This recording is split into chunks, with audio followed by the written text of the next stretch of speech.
Welcome to Burning of the Midnight Amp, where we are dissecting music history, album by album and track by track. And today's track is Slip Away, song written by David Bowie, released on Heathen in 2002. It's the third track on the album. Just gonna go right into it and have a listen.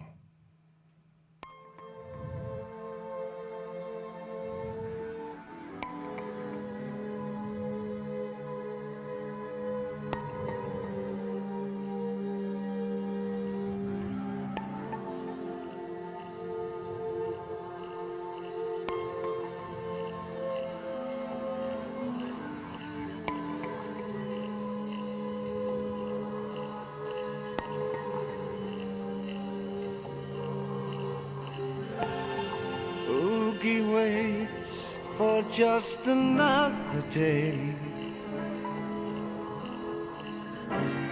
drags his bones to see the Yankees play. Bones by tops and flickers grey, oh, they slip away.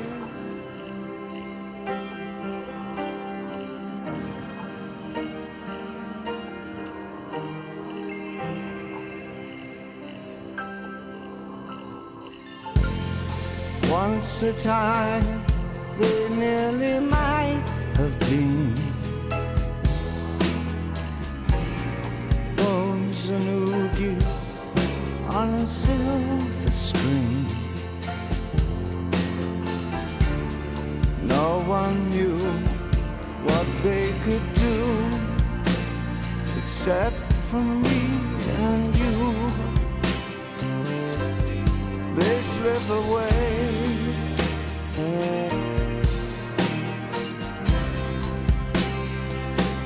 They slip away.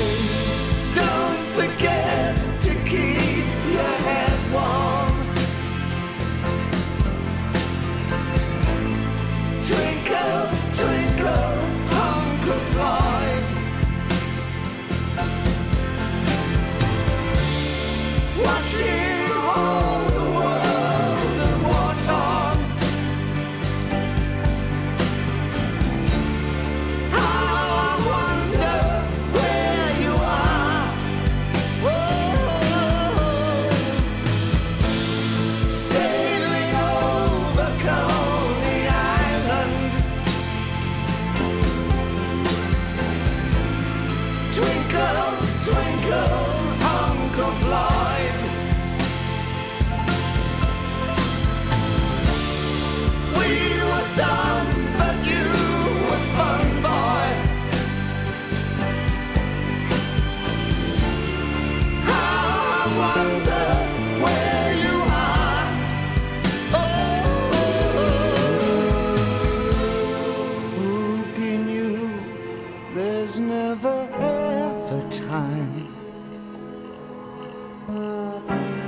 Some of us will always stay behind. Down in space, it's always 1982. The joke we always knew. Oh, what's the matter with you? Come on, let's go. Slip away. Oh, don't forget to keep your head warm. Twinkle, twinkle, Uncle Floyd. Watching all the world in war-torn.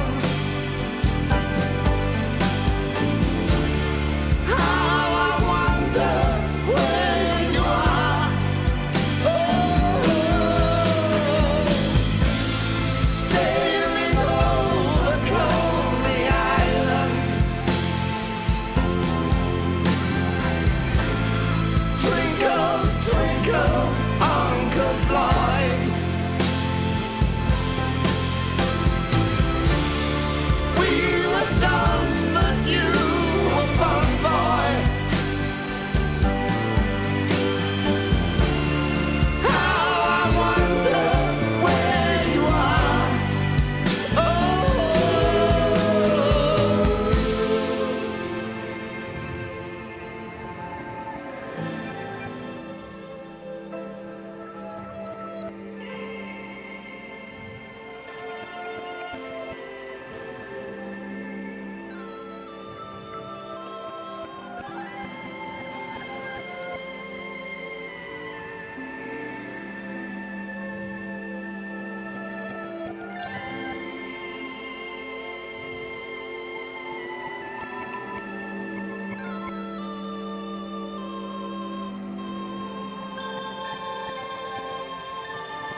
Slip Away.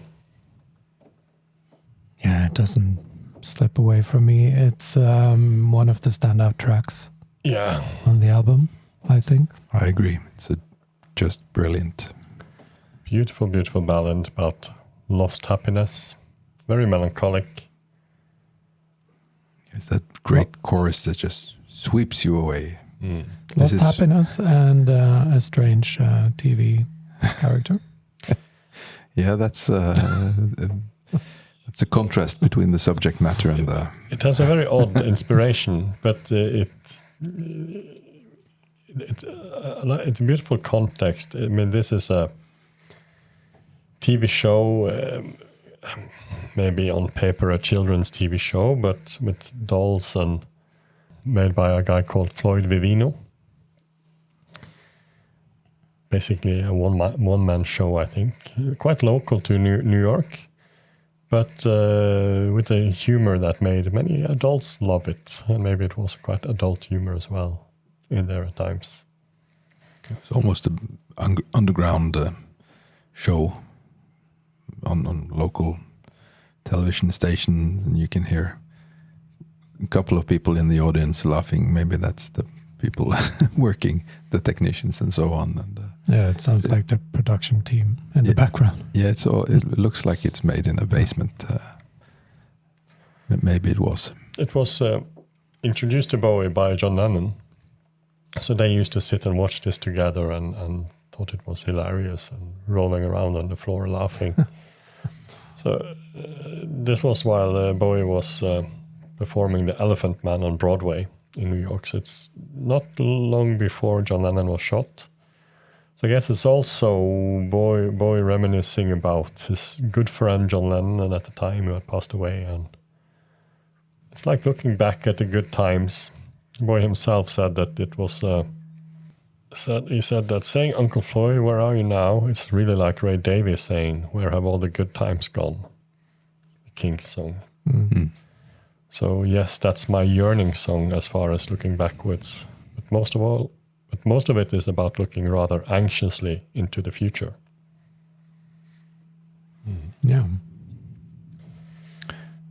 Originally, it was called Uncle Floyd and was meant for the scrapped or never released, unreleased Toy album that was meant to come in 2001, and was one of the few newly recorded songs for that Toy album, which was consisting of re-recording of older Bowie songs.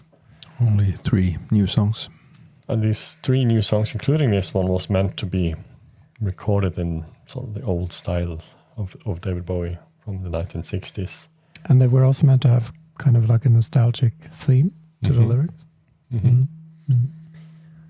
So since it was never released at the time, Bowie reworked it, restructured it, re-recorded it for the Heathen album, incorporating one of Matt Chamberlain's drum loops. Yeah, there's quite a lot going on in the opening and the ending of loops and backwards noises and blips and beepses, and there's a lot of production on this. It's a very full production. You could kind of hear how all the frequencies have been filled out It's very with something. grandiose, very fitting for the It chorus. is. And there's this lovely analog sounding piano that it's almost taken from a Western movie or something. Yeah, It's saloon. Yeah. a little bit broken piano. And he has brought out a little toy keyboard, or it's not a keyboard even. It's a I'm not so sure what it's called. It's like a little pad. You have to use this or pen-like thing to play on it. Yeah. The stylophone. That's You can hear that, so the sound of going. Yeah. It's the one you hear in the end. So, yeah. Plays that over the end and instrumentals. It was first recorded in October 2000, and it featured a hastily assembled choir of musicians for this chorus. So That's the first version. yeah, Not the this version. first version. Yeah. So production staff, studio visitors, another band that was playing in the studio, his assistant, everyone joined in, and according to Plati, everyone loved the song. It was also among the last to be finished for Toy. And Mark Plati said that he had made a decent rough mix of the song. And the typical style, he sang around 95% of it in the first take. And he said it gave Hector and me the chills. It was intense. I could clearly imagine that. Should we take a listen to the original? I would love to, because I have not heard that version. I was just thinking, did you ever stop and think, if there wasn't an Uncle Floyd show, what everyone on the show would be doing? Why, Oogie, I think about that all the time. I was thinking about it. Take Skip, for instance. He wouldn't have anything to worry about. He always had a good job as a radio announcer, and he would have been in showbiz anyway. How about Muggsy? Muggsy would never have to worry. He's a musician. He could always work as a musician. And Netto wouldn't worry. He wouldn't even notice the show was off the air. And how about Charlie? He wouldn't have to worry. It's a little bit funny, but is it really that funny? Not at all. You're kind of wondering what these people have been taking. Yeah. How about Scott? But he would sit home around the house all day and wait till silent movies came back.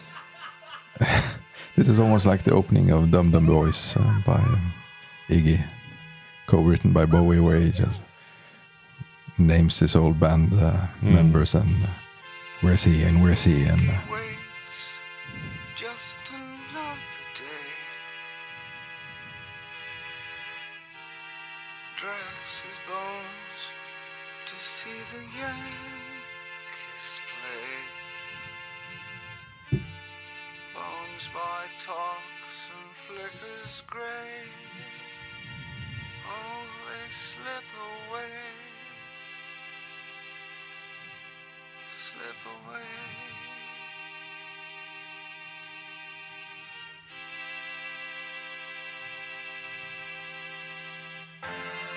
Once a time, they nearly might have been. the Drunken Saloon piano. Yeah. This is even more drunk. Yes. On a million screens. But it's a year earlier, so it's sober now. No one knew what they could do,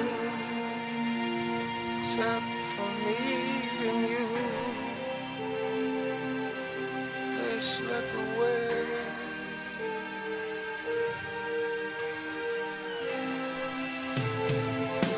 They slip away.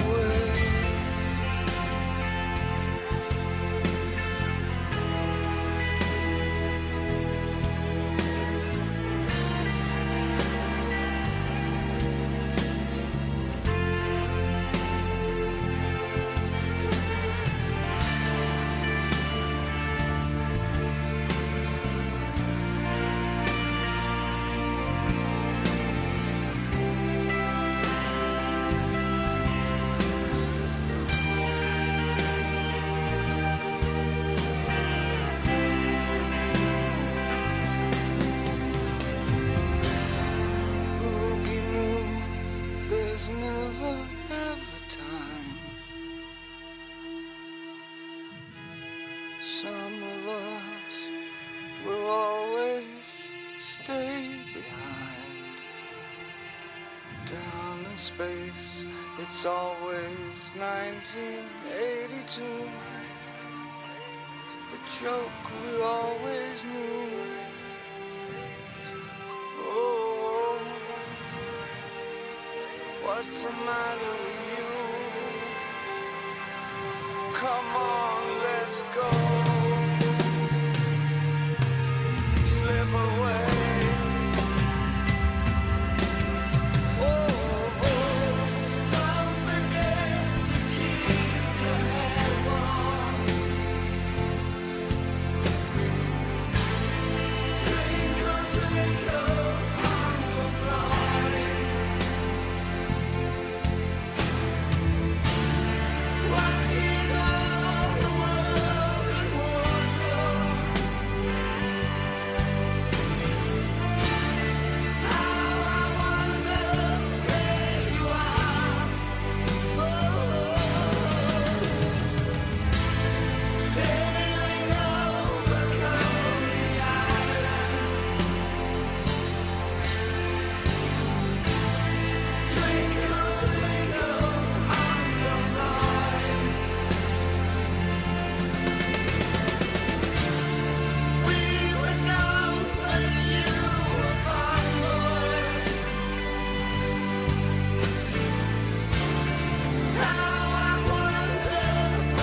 Still great.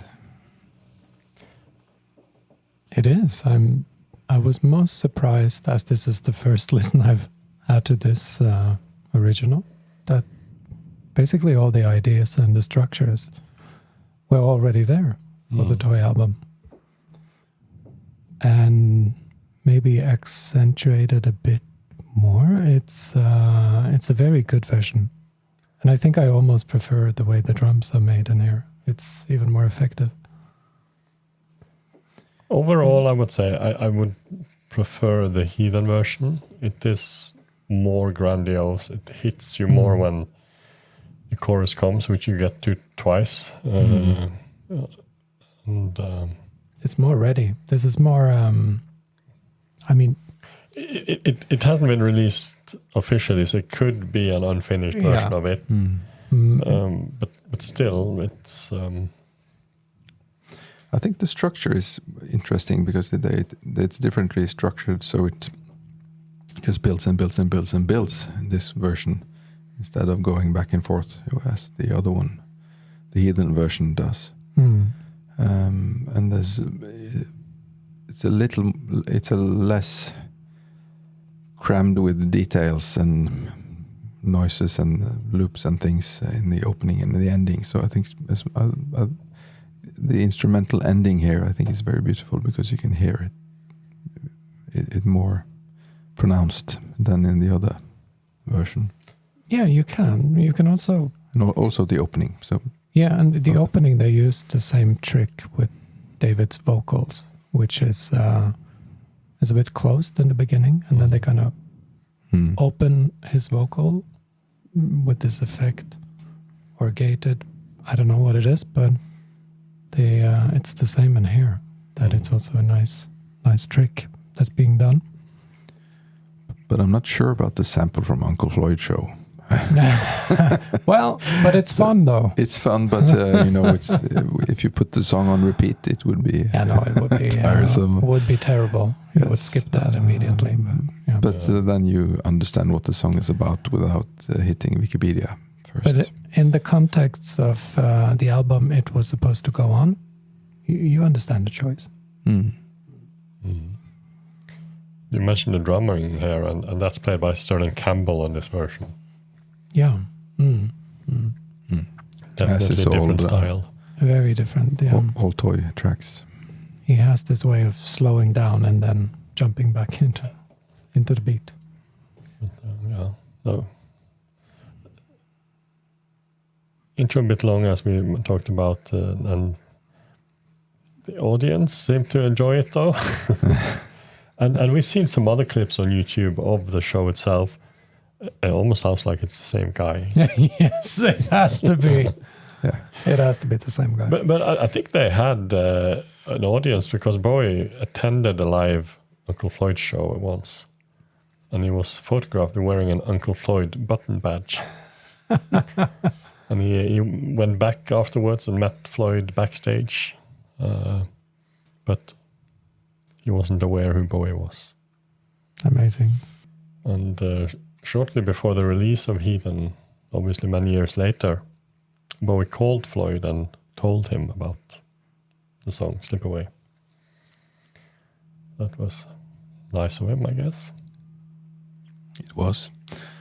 And I guess it's a theme, one of many themes on the album of, or something that Bowie was often discussing, dragging more obscure artists into the limelight and giving them some screen time and some publicity, helping out other artists like Mott the Hoople, Lou Reed and Iggy Pop and etc. But also obscure artists, covering obscure artists like legendary Stardust Cowboy on this album and Biff Rose. and here he takes Uncle Floyd, which is someone who was a cult artist, and that's the main thread from these artists. There are cult artists, and some made it big, and some stayed cult artists, like The Ledge, and like Uncle Floyd, who's show was at best a cult success, and they tried to syndicate it and show it for a larger audience in America, and I think it only lasted a year or something because they chopped it up, and he couldn't do this and he wasn't allowed to do that, and the whole made in a basement charm was not there. So this is a song that takes maybe forgotten for an obscure local television children's / adult comedy show and gives it the grandiose place in the pantheon of culture that maybe Bowie thinks they deserve, putting the outsider into the you understand where I'm going. Mm-hmm. Well, I also heard that it was about another outsider close to Bowie. We mentioned earlier that Moby was Bowie's neighbor. Mm-hmm.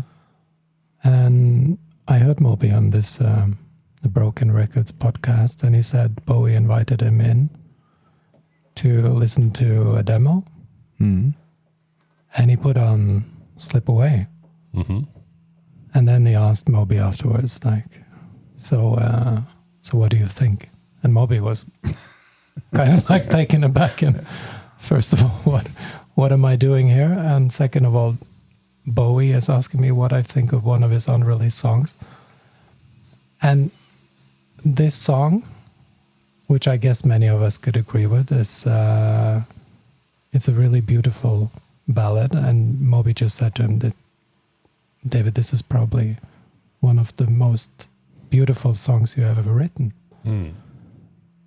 And he could see that Bowie kind of retracted a bit. He got to be a bit almost like shy, that he felt he had touched him on a personal level. And Bowie said that it was about Iggy Pop, which isn't explicitly said anywhere else, as far as I've seen. But it's difficult to... I mean, he was also... I mean, he's reminiscing about the 80s or past times and old friends, and of course Iggy Pop being an old friend as well. But that is directly... I mean, there isn't any references to either John Lennon or Iggy Pop or... Maybe he just misheard Ogie. Thought it was Iggy. Ogie. It's a song about Ogie. That would have been a Bowie answer. That is his love for Ogie. The puppet. Yes. Ogie was a sidekick. Bones as well. Bones Boy. Yeah. Was also a puppet, a skeleton wearing a man's suit. He appeared when Floyd's voice. The Ogie has this, squeaky voice. Yeah. Sometimes if Floyd had a cold or was not in shape to perform Ogie, he did Bones Boy instead. Which I assume had a darker voice. It's a great idea. Yes. There are some... obviously many of the lines are referring to the show itself, but also maybe referring to watching the show with someone else. No one knew what they could do except for me and you.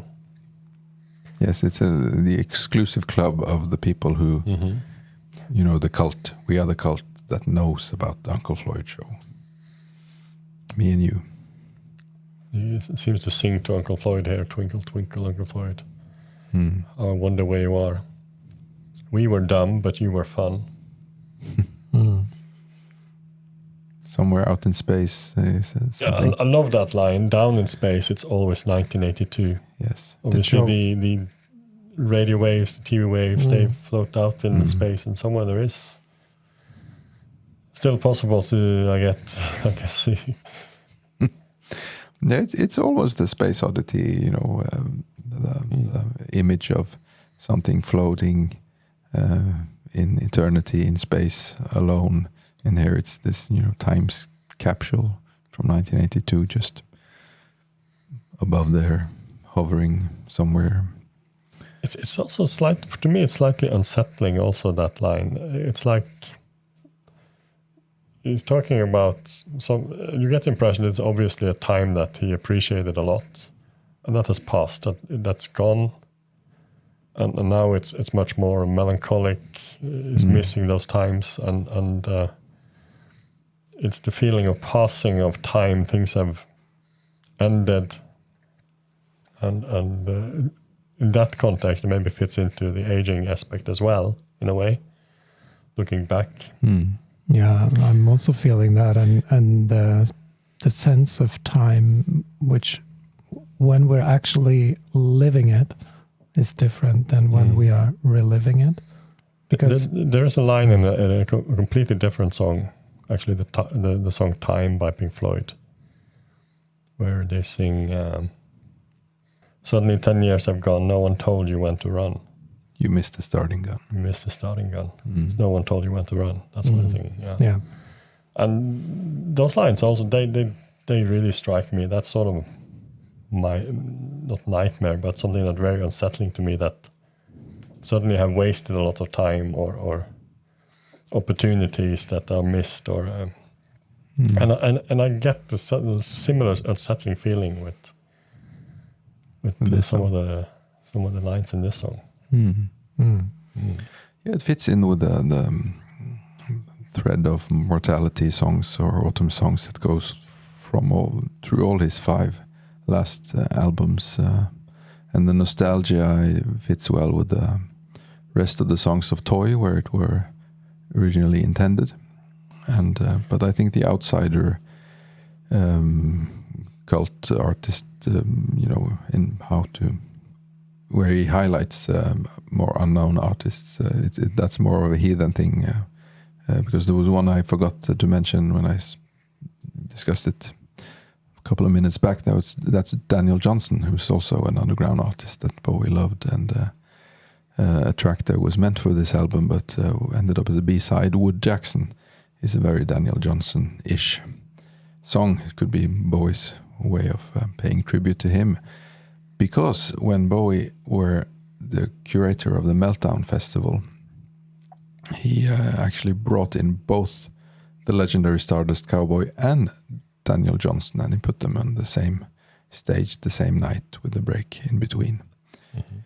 So this has been on his mind to group a couple of outsider artists, unknown artists on this album. He played the song relatively frequent, approximately half of the concerts from Heathen and Reality Tour between 2002 and 2004, and often introduced it by referencing the Uncle Floyd show. The first time he played it at the Roseland Ballroom concert in New York, June 11th of 2002. He played the whole album. And last time was 5th of June 2004 in Hollandale in New Jersey. And he also played it on television shows, amongst other things, Friday Night with Jonathan Ross, and what I assume is the Swedish program Bingolotto. The classic. okay. Yeah. I also find it fascinating that even though Bowie seemed to live so many different lives, also through the 80s, he still felt that time might have slipped away. But then I guess that's actually also how it feels when you're looking back. It is.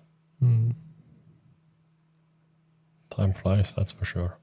It does. And so it does in here. So let's move on to the next song. Let's do that. But first, thank you to everyone who was watching us. We'll be back shortly with the next track on Heathen, which is Slow Burn. And we also have a podcast where we are discussing the full album and everything around it, all the songs, all the recording, everything. And you can get an early access to all the videos from Heathen and the full podcast filmed on our Patreon channel. So if you want to support us, you can go over there. Until then, my name is Frode. My name is Trond. My name is Uncle Chris. Bye-bye. Bye bye. See you soon.